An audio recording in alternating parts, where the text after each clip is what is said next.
is the random time. And I kind of altered a couple of things around, so obviously this is just a completely random question. And how would you survive a zombie apocalypse? Sorry? There we go. How would you survive a zombie apocalypse? Well, I wouldn't do what they do in the zombie films, which is like go outdoors and like try and run around killing shit. I'd probably just stay inside and hope they don't find me. So alright, so okay, so you're not gonna do the typical movie/video game cliche. No. It's like, oh, there's something going on outside. Let's go and investigate. No, I would not Okay, do that at all. so after you've stayed inside and they haven't detected you, what would be your next step then? Goodness. I mean, I guess I'd need to go outside at some point, really, Yeah. for stuff, and I'd probably get bored. But I don't know, I think staying inside might be a good idea, or maybe just throwing things out the window at the heads or something, I don't know. Kind of like Shaun of the Dead, just throwing like record Yeah, players out of just like. No, I've because I work in a gaming shop, and I've obviously got tons of gaming friends, and we've seen so many zombie movies.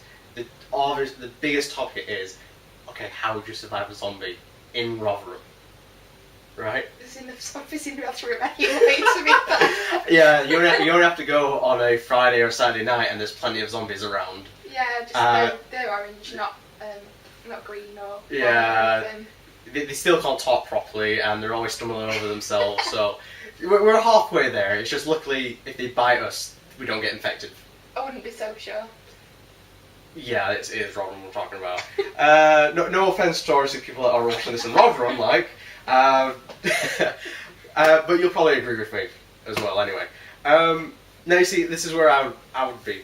I've already kind of come up with like a semi-zombie apocalypse battle strategy. Why does that not surprise me? It's like... I like to come up with like scenarios, like in the event of.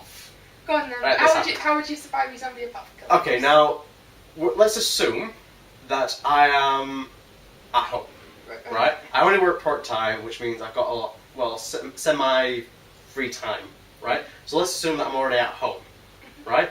Now I've already got, now obviously no one can raid in my house, on that note. I've already got a couple of weapons, right? So I have swords, I've got bows and arrows, right? So if I needed to protect myself against a zombie, I could easily do so, right? And I do not believe in using guns, because if we have learned anything from any zombie movie, it is guns attract a lot of attention. Yeah, right? Loads of noise, loads of zombies. Exactly. So, what's the best way to avoid noise and avoid getting attracted by loads of zombies is by not using a gun, right? So that would be the first point to go, is how exactly are you going to defend yourself, right? The other one is protection, right? So you've got your ability to attack stuff, but how exactly are you going to protect yourself, right? So the best one would be like motorcycle levers, right?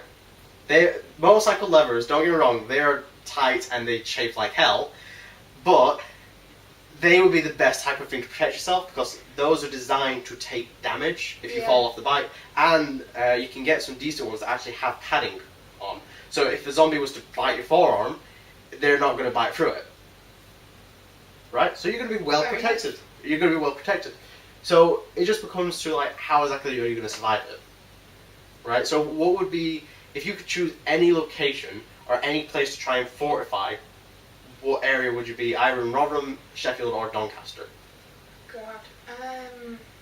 Bear in mind, you've got to think of means of protecting yourself inside, so you can actually sleep, and the possibility that if you were to find new people, they could also join you. Then it also comes down to food as well.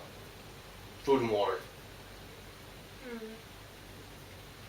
Doncaster prison, maybe? I don't know. Have you actually seen the Walking Dead series? Yeah, that's what I was thinking of. Yes, that would be a good idea, but then you've got to try and clear out all the zombies, of course. Now, you see, I know this is a bit of a cliche, but I would want to go to Meadowhall. Really? Well, think about it, right? Meadowhall is a nice, big place, right? Yes, there's a lot of open spaces, but you could easily fortify out one of the stores or fortify out a section of the actual complex. But then you've got, there's a good supply of food in there, because obviously they get food in on a daily basis, which means if this all happened, there'd be food available to eat. You'd be able to store it or freeze it in some way. Yo sushi is obviously, it's raw anyway, so you can just go and eat that regardless. But then there's a nice river that's going by, so obviously if you needed to catch fish... I don't think there's any fish in there, mate. Shh. We're assuming there is fish and they're not radioactive. But no, so, I don't know, Meadowhall would be a nice place to fortify. Other than that, maybe Asda. Yeah. Asda's a nice big place, but unfortunately, in any disaster scenario, first things people raid are supermarkets. So it's going to be a little bit difficult to try and get food, unless you can actually grow your own crops. Right, so now we've got you sat in motorbike leathers with your samurai swords in Meadowhall. Yeah. Possibly in the game shop. Yeah. Setting your console. Oh, you know full well that if there's power still going on, I would set up every single gaming console in HMV and in game, and just play all the games. Well, what else would you do when you fix pass over?